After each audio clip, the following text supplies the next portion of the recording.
Hello everyone, welcome back to our channel learning brain official. तो कल जो है बहुत ही इम्पॉर्टेंट एक पेंशन स्कीम आया है जो जितने भी सरकारी कर्मचारी हैं, जो भी गवर्नमेंटल जॉब में हैं, उन सब के लिए ये बहुत ही इम्पॉर्टेंट एक न्यूज़ सामने आई है, जिसमें यूपीएस जो है वो लागू किया गया है। जो आपको सरकारी जो भी कर्मचारी हैं जिनको पेंशन का मिलना है और पेंशन मिलता है, उनके लिए एक नया स्कीम लॉन्च किया गया है सेंट्रल गवर्नमेंट की तरफ से। तो उस पूरे पेंशन के बारे में हम जानेंगे। तो जितने भी सरकारी कर्मचारी हैं उनके लिए ये वीडियो बहुत ही इम्पॉर्टेंट है। आप इस वीडियो में जान पाएंगे कि क्या है यूपीएस और इससे पहले जो ओपीएस था, एनपीएस था और यूपीएस, तीनों में क्या डिफरेंस है और कितना लाभदायक है ये यूपीएस जो है आपके लिए, कितना बेनिफिशियल है, ये सब हम जानेंगे इस वीडियो में। तो बने रहे इस वीडियो के साथ और पूरा वीडियो ज़रूर देखें, इससे आपको समझ आएगा कि क्या है। पूरा मैं बहुत ही आसान भाषा में आपको बताऊंगी, ठीक है। तो सबसे पहले जो है ये क्या है यूनिफाइड पेंशन स्कीम। यूपीएस का जो फुल फॉर्म है यूनिफाइड पेंशन स्कीम है, ठीक है। तो क्या है ये सब हम जानते हैं बहुत ही सिंपल लैंग्वेज में, ओके। तो चलिए पहले मैं आपको बताती हूँ कि यूपीएस क्या है, उसके बाद हम फिर ओपीएस और एनपीएस पे जाएंगे। तो यूपीएस को समझने के लिए बहुत ही सिंपल लैंग्वेज में मैं आपको बताऊँ तो ये सरकार की तरफ से जो है ना आया है और ये ऑथेंटिक है, एबीपी न्यूज़ के तरफ से ये पूरा है। तो आप समझ सकते हैं कि ये बिल्कुल ऑथेंटिक है। तो पढ़ते हैं कि इसमें है क्या। सबसे पहले तो कर्मचारियों को रिटायरमेंट के बाद 50% एश्योर्ड पेंशन मिलेगा। मतलब कर्मचारी जो है ना, जितने भी गवर्नमेंट एम्प्लॉय हैं, उनको जो है ना रिटायरमेंट के बाद 50% जो है वो कम से कम 50% उनको बेसिक सैलरी पे, मतलब जो उनका बेसिक पे है ना, उस पे 50% जो है वो उनको एश्योर्ड पेंशन मिलेगी। फिर नेक्स्ट है इसका नेक्स्ट इसमें क्या है कि ये 12 महीने के एवरेज बेसिक पे का 50% होगा। यानी कि 12 महीने का जो एवरेज बेसिक पे आपका निकाला जाएगा, एक साल में जो 12 महीने होते हैं तो पूरे एक साल का जो एवरेज बेसिक पे निकाला जाएगा और उस पे 50% मिलेगा आपको, ठीक है।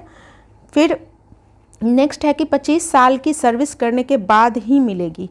अब ये क्या है, इसमें थोड़ा सा कन्फ्यूजन है लोगों को, तो ये हम समझते हैं कि ये है क्या, ठीक है। तो इसमें क्या है ना कि ये कहना चाह रहा है कि जो कम से कम 25 वर्ष तक जो है ना, 25 ईयर्स तक जिन्होंने सरकारी एज अ सरकारी कर्मचारी और as a governmental employed work कर चुके हैं 25 ईयर्स तक, उनको ये पेंशन मिलेगी, ठीक है। इसका मतलब ये नहीं है कि जिन्होंने लेट गवर्नमेंट एम्प्लॉय लेट बने हैं तो उनको पेंशन नहीं मिलेगी।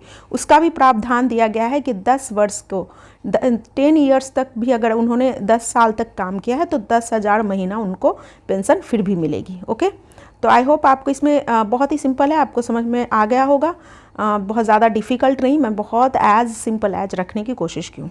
तो कर्मचारी की सर्विस 25 साल से कम तो 10,000 माह पेंशन। मान लीजिए आपने, जो अभी मैंने आपको बताया कि आपने 25 ईयर से कम है, आप 25 ईयर से कम आपने दिया है, ठीक है। तो मिनिमम 10 ईयर्स दिया हुआ होना चाहिए आपको, मिनिमम 10 ईयर्स। और अगर लेस देन जो है वो 25 ईयर्स है तो आपको जो है ना वो तो भी आपको पेंशन मिलेगी, लेकिन कितना अमाउंट मिलेगा, ₹10,000 आपको प्रति माह एज अ पेंशन मिलेगा, यूपीएस स्कीम जो आया है उसके तहत। नेक्स्ट है कि 2004 से मार्च 2025 तक रिटायर हुए लोगों को भी मिलेगा लाभ। मान लीजिए कि कोई 2004 से लेके और 2025 तक में जितने लोगों की रिटायरमेंट हो रही है, उनको भी ये पेंशन का जो है लाभ मिलेगा, ओके। सरकार का योगदान 18.5% होगा और 1 अप्रैल 2025 से लागू होगी। तो इसमें जो है ना गवर्नमेंट का जो इसमें योगदान होगा वो 18.5% होगी। पहले 18.5% नहीं था, 12% था। तो अब जो है ना वो बढ़ा के 18.5% आपका कर दिया गया है। और जो ये स्कीम है यूपीएस, ये कब लागू होगा, तो अगले साल, आने वाले साल जो 2025 है उसके 1 अप्रैल से शुरू होगा, ओके। तो 1 अप्रैल से जो है ना ये पेंशन का लाभ आप उठा सकेंगे। ओके, 1 अप्रैल 2025 से। तो सिंपल है, बहुत ही सिंपल लैंग्वेज में आप समझ गए होंगे कि यूपीएस में क्या क्या लाभ मिलेगा, और भी विस्तार से हम जानेंगे कि ये है क्या और इसमें और किन किन को कितना % डीए वगैरह बेसिक पे वगैरह को जोड़ जाड़ के, तो सारा कैलकुलेशन अभी हम समझेंगे। ओके, फिर नेक्स्ट हम जानते हैं कि इसके लिए सबसे पहले हमें जानना होगा कि जो पुरानी पेंशन जो थी और नई पेंशन जो आई थी, जो 2004 से लागू हुआ था। ओके, तो ओल्ड पेंशन स्कीम जो था ना, ओल्ड पेंशन स्कीम, उसमें क्या था ओल्ड पेंशन स्कीम में और एनपीएस में क्या डिफरेंस है, दोनों को हम यहाँ लाइन बाय लाइन समझेंगे।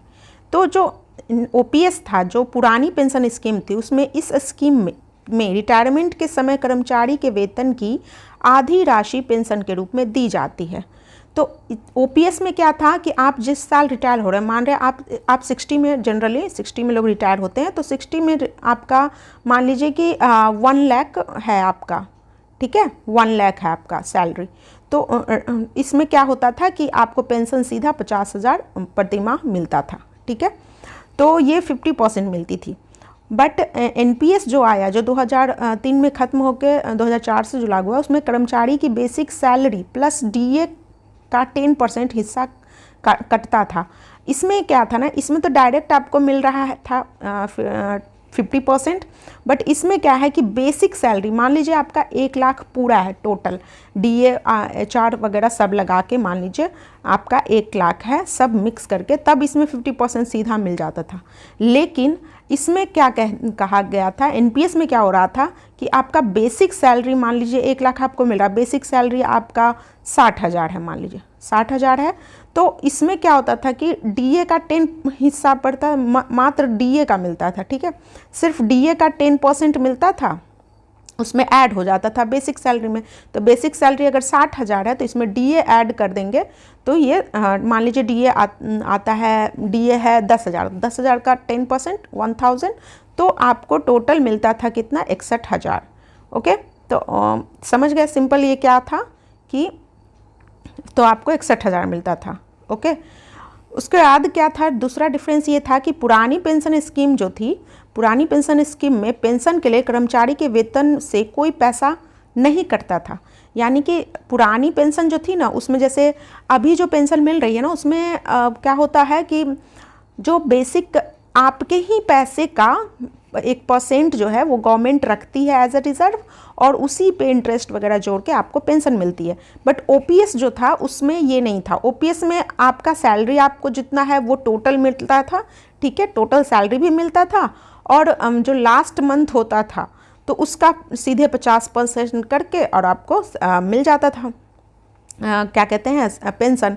बट एनपीएस जब आया तो इसमें क्या हो गया ना कि इसमें हुआ कि एनपीएस शेयर बाजार पर आधारित है। मतलब एनपीएस जो था वो शेयर बाजार पर आधारित है, इसलिए यह सुरक्षित नहीं था, क्योंकि शेयर बाजार जो है ना अप डाउन होते रहता है, तो इसलिए ये उतना लाभकारी नहीं था। एनपीएस ओपीएस के मुकाबले पेंशन धारकों को कम पेंशन मिलता था, और क्योंकि शेयर मार्केट पे आधारित था तो शेयर बाजार तो अप डाउन होता ही रहता है, तो इस वजह से ये उतना सुरक्षित नहीं था, इसलिए एनपीएस को हटा के अभी यूपीएस लाया गया है। फिर नेक्स्ट डिफरेंस क्या था कि पुरानी पेंशन स्कीम में भुगतान सरकार के राजकोष से होता था। पुराना जो पेंशन मिलता था लोगों को, उसमें सरकार के फिनेंस से पैसा आता था, सरकार के राजकोष से आता था। लेकिन एनपीएस में क्या हुआ, नेशनल पेंशन स्कीम में, कि इसमें 6 महीने बाद मिलने वाला महंगाई भत्ता का प्रावधान नहीं था। तो इसमें क्या था कि हर 6 महीना पे जो महंगाई भत्ता जो बढ़ती है उसका इसमें नहीं था, कोई भी इंक्लूड नहीं होता था। ठीक है, तो ये भी नेगेटिव पॉइंट था। नेक्स्ट डिफरेंस ये था ओपीएस और एनपीएस में कि इस स्कीम में 20 लाख रुपए तक ग्रेच्युटी की स्कीम मिलती थी। मतलब मैच्योरिटी के मतलब ये ग्रेच्युटी लिखा आया हुआ है। तो इस स्कीम में जो है ना 20 लाख रुपए के मैच्योरिटी की रकम मिलती थी। मतलब 20 लाख रुपए जो है ना, वो जब रिटायरमेंट मिलता था तो वहाँ तक का मैक्सिमम 20 लाख तक आपको मैच्योरिटी मिलती थी। बट इसमें क्या है, एनपीएस में क्या था, यहाँ रिटायरमेंट के बाद निश्चित पेंशन की गारंटी नहीं है। मतलब एनपीएस जो लोग अभी एनपीएस जिन लोगों को मिल रहा है 2004 से, तो उसमें क्या है, रिटायरमेंट का निश्चित पेंशन की गारंटी नहीं थी। उसमें क्या था कि आप जितने लोग रिटायर हुए होंगे तो आप जाने होंगे कि ओल्ड पेंशन में बहुत फ़ायदे थे, एनपीएस में उतना फ़ायदा नहीं था। एक तो ये शेयर बाज़ार पे आधारित है, दूसरा इसमें जितना पेमेंट इस ओल्ड पेंशन में पूरा पेमेंट का 50% आपको पेंशन मिल रहा था, बट एनपीएस में क्या हो गया कि बेसिक सैलरी और प्लस डीए का 10% जोड़ के बस उतना ही रिटायरमेंट मिल रहा है। फिर शेयर बाज़ार पे है, फिर निश्चित पेंशन गारंटी भी नहीं है एनपीएस में। तो ओपीएस के मुकाबले जो है ना, वो एनपीएस में उतना पेंशन नहीं मिल पा रहा था। ओके, नेक्स्ट डिफरेंस क्या है एनपीएस और ओपीएस में, वो जान लीजिए। रिटायर कर्मचारी की मृत्यु होने पर उसके परिजनों को पेंशन की राशि मिलती थी। जब ओपीएस जब मिलता था 2004 से पहले, तो उसमें जो रिटायर होते थे, तो उसमें मान लीजिए कि रिटायर होने के बाद कोई व्यक्ति अगर नहीं रहता है, उनके नहीं रहने पे उनके जो घर वाले होते थे उनको पेंशन मिलता था। बट एनपीएस शेयर बाज़ार पे आधारित है, इसलिए यहाँ टैक्स का भी प्रावधान है कि आपको टैक्स भी लगेगा। ठीक है, तो इस मामले में भी एनपीएस जो है वो काफ़ी हद तक अच्छा नहीं माना जाता है। पुरानी स्कीम में जनरल प्रोविडेंट फंड जीपीएफ का प्रावधान था। तो पुरानी स्कीम में जो है ना, उसमें जीपीएफ का भी प्रावधान था, यानी कि जनरल प्रोविडेंट फंड का। बट एनपीएस इस स्कीम में रिटायरमेंट पर पेंशन पाने के लिए एनपीएस फंड का 40% निवेश करना पड़ता है। अब क्या था कि पहले तो ओपीएस में क्या आपको मिल रहा है, जीपीएफ भी मिल रहा है। दूसरा है कि इसमें 6 महीने के बाद मिलने वाले महंगाई भत्ते डीए का प्रावधान था।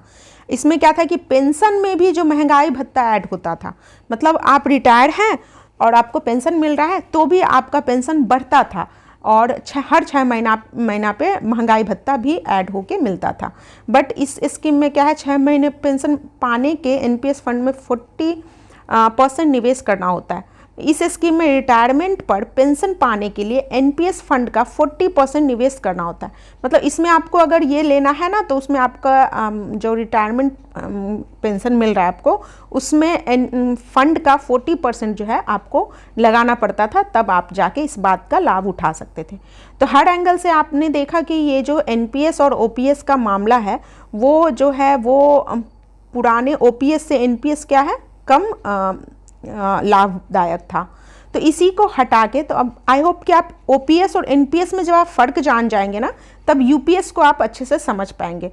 तो क्या है कि ओपीएस जो है, ओपीएस वो बहुत अच्छा था, और एनपीएस जो है उसमें जो पेंशन है वो कम गया था। ठीक है, अब समझेंगे कि वैसे देखा जाए तो सरकारी कर्मचारी लोग बनना इसीलिए ज़्यादा चाहते थे, ज़्यादा होड़ था कि उन्हें पेंशन अच्छा मिलता है, रिटायरमेंट के बाद उनको मतलब एक तरह से सेटलमेंट बहुत अच्छा, लाइफ टाइम सेटलमेंट, फिर जॉब के बाद भी उनको सेटलमेंट मिलती थी।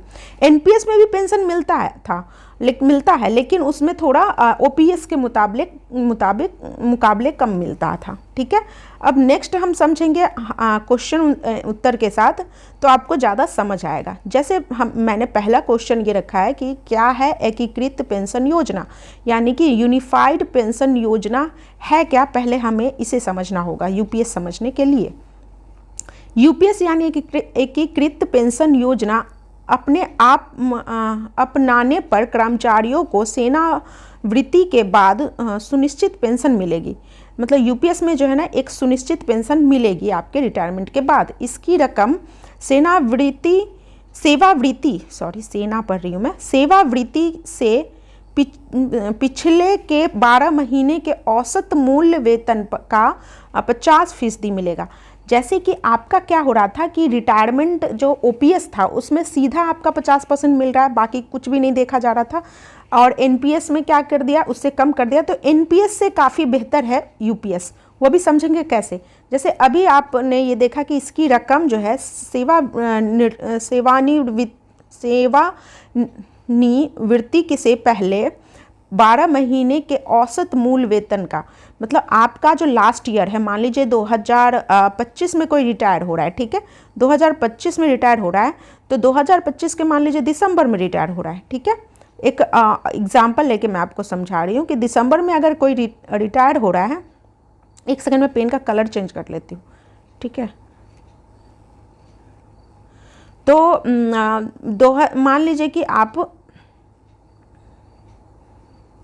Just a second, sorry guys. तो मान लीजिए आप कि कोई 2025 में मान लीजिए रिटायर हो रहा है, ठीक है, 2025 के दिसंबर में। तो जनवरी टू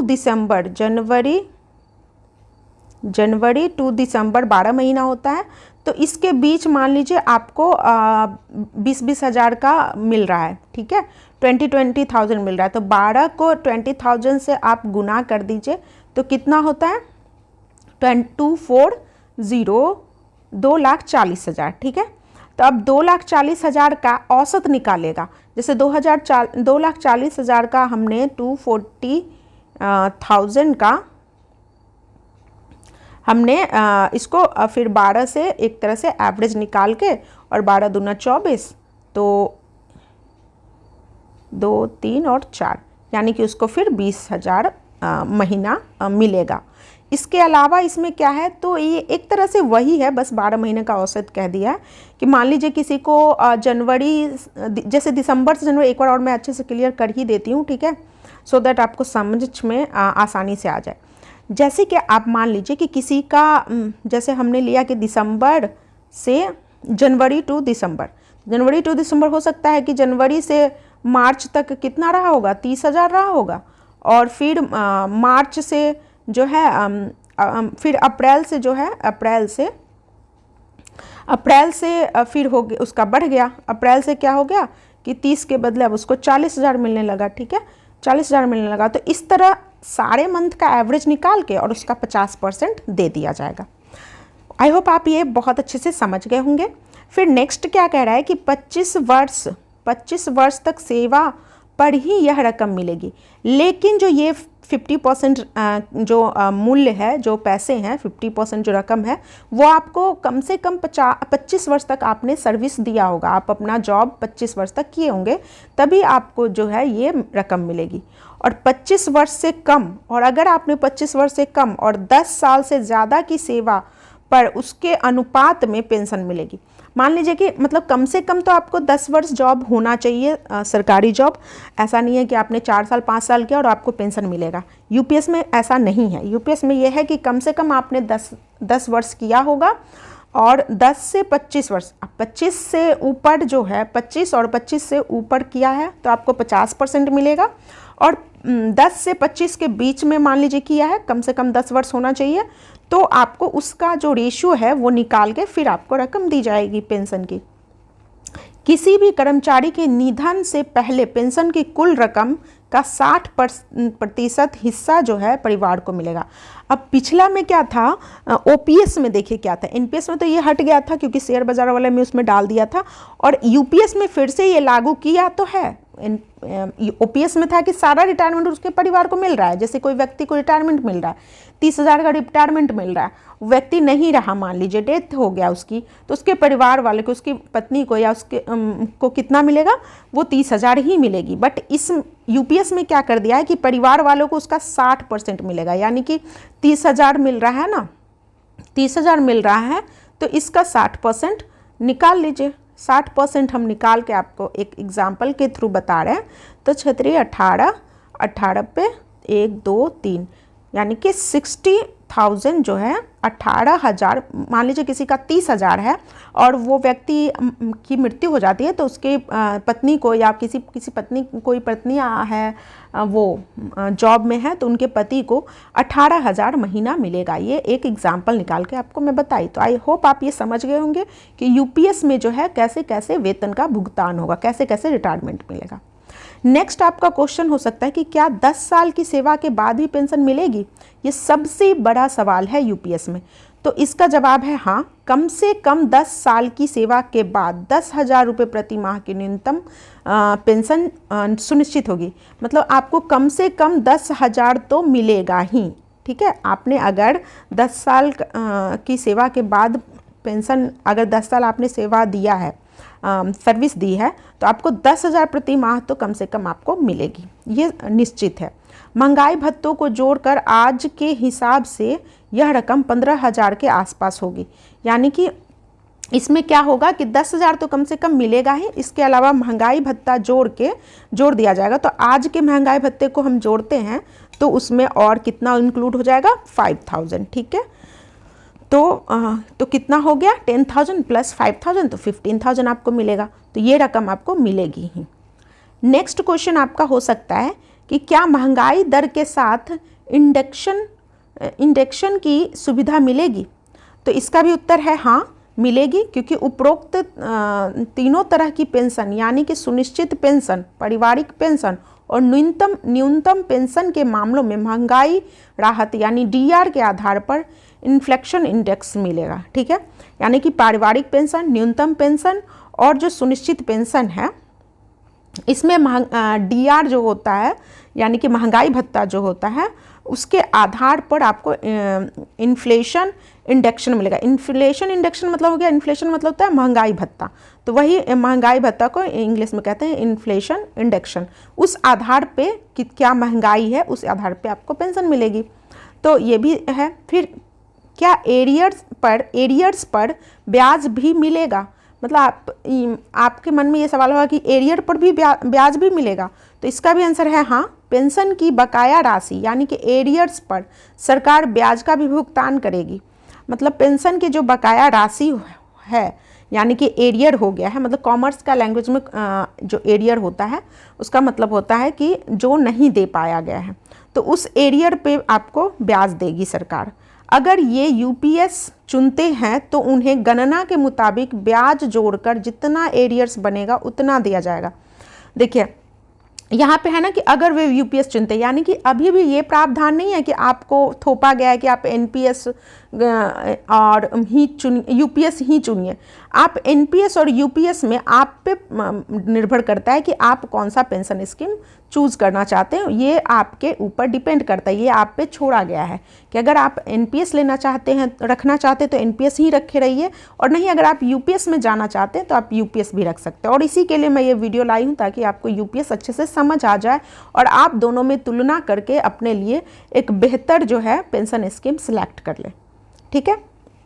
तो एरियर्स पे भी मिलेगा, यानी कि जो पैसे नहीं दिए गए हैं, मान लीजिए कभी कभी होता है ना कि 6 महीना 1 साल गवर्नमेंट नहीं पैसे दे पाती है, तो उस पर आपको ब्याज जोड़कर तब आपको मिलेगा। तो उसमें कोई भी टेंशन वाली बात है नहीं। नेक्स्ट हो सकता है क्या बढ़े पेंशन का भार पेंशन धारकों को पर पड़ेगा? मतलब बढ़ा हुआ जो पेंशन है वो क्या पेंशन धारकों पे पड़ेगा? मतलब कि आप अगर पेंशन ले रहे हैं और आपको पेंशन बढ़ा के मिल रहा है तो क्या इसका भार आप पे पड़ेगा? कहने का मतलब जो इसमें कहा गया है कि पेंशन जो है आपके सैलरी से एक निश्चित अमाउंट कटेगा और उसी से आपको पेंशन मिलता है, इंटरेस्ट वगैरह जोड़ के। और पहले जो है ना एनपीएस में जो था, अब इस पे भी एक सवाल हो सकता है कि कितना परसेंट एनपीएस में आपको कितना मिल रहा था, 10% या 12%? मैं निश्चित मतलब श्योर नहीं हूँ अभी, तो 10 या 12% सरकार की तरफ से मिल रहा था। अब इस इंटरेस्ट को भी बढ़ा दिया गया है। यूपीएस अगर आप चेंज करते हैं तो आपको 18.5%, जो पहले ही स्लाइड में मैंने आपको बताया कि 18.5% जो है आपको सरकार की तरफ से इंटरेस्ट मिलेगा। तो 18.5% बहुत बड़ा अमाउंट होता है और बहुत बड़ा इंटरेस्ट, रेट ऑफ इंटरेस्ट है।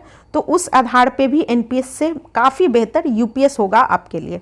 नेक्स्ट है, हाँ, तो यहाँ पे ये कह रहा है कि क्या बढ़े पेंशन का भार पेंशन धारकों पे पड़ेगा? तो बिल्कुल नहीं पड़ेगा। पेंशन मद में सरकार का योगदान बढ़ने या एरियर भुगतान के बावजूद कर्मचारियों पर कोई भार नहीं पड़ेगा। 10 वर्ष पहले तक कर्मचारी और सरकार 10% का योगदान देते हैं।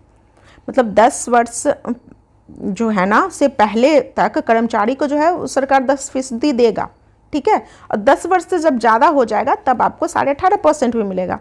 हमारी सरकार ने योगदान बढ़ाकर 14% कर दिया है, यानी कि योगदान जो पहले 10% मिल रहा था उसको 14% कर दिया है।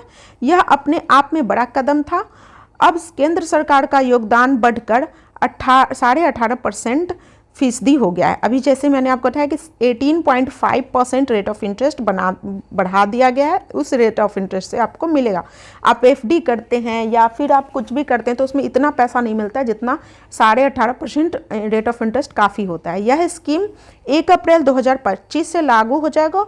तो जो यूपीएस है, मैं आशा करती हूँ कि आपको मैंने बहुत ही सिंपल लैंग्वेज में और बहुत ही सुलभ लैंग्वेज में आपको समझाया है, और अगर आपको समझ आया है तो अब आप सोच सकते हैं कि एनपीएस या यूपीएस में क्या हमें चुनना है। वैसे मुझे तो एनपीएस से काफ़ी अच्छा यूपीएस लग रहा है। हाँ, ओपीएस जितना अच्छा नहीं है, बट समय के साथ चेंज होता है। अब हम ये नहीं कह सकते हमें सरकारी नौकरी है तो हमारे पूरे जीवन का भार आप उठा लो। देखो, मैं इस चीज़ में बिलीव नहीं करती, बट अभी जो एनपीएस के बनिस्पत जो है यूपीएस बहुत ही ज़्यादा बेटर है। ठीक है, एनपीएस के बनिस्पत यूपीएस बहुत ही ज़्यादा अच्छा है। तो अगर आप एनपीएस चूज़ करना रखे रहना चाहते हैं तो नो डाउट आप रख सकते हैं। आप पे कोई मतलब प्रेशर नहीं है कि आपको यूपीएस में आना ही है, मगर अगर आप यूपीएस में आना चाहते हैं तो आप यूपीएस में भी आ सकते हैं, और उसका सारा प्रावधान कैसे क्या है ये बताया गया है। ठीक है, तो आई होप आपको यूपीएस अच्छे से समझ में आया होगा और कोई भी कन्फ्यूज़न नहीं रहा होगा। और बावजूद इसके अगर आपके पास कोई भी कन्फ्यूज़न है, कोई भी सवाल है, तो आप ज़रूर कमेंट बॉक्स में लिखें या मेरे टेलीग्राम पे पर्सनली मैसेज भी कर सकते हैं। मैं आपके सवालों का जवाब दूंगी। तो मिलते हैं नेक्स्ट वीडियो में नए अपडेट के साथ। तो बने रहिए मेरे चैनल के साथ, और चैनल को सब्सक्राइब जरूर कर लें, क्योंकि यूट्यूब पर इतनी भीड़ है ना कि हम खो जाते हैं, और चैनल छोटा है तो आप ढूंढ नहीं पाएंगे। तो अच्छा होगा कि आप चैनल सब्सक्राइब कर लें, और मैं अपने चैनल पे सारे अपडेट अच्छे और सिंपल लैंग्वेज में लेकर आने की कोशिश करती हूँ, ताकि आप लोगों को समझने में आसानी हो। मिलते हैं नेक्स्ट वीडियो में, तब तक के लिए धन्यवाद। Thank you for watching and take care. Bye bye.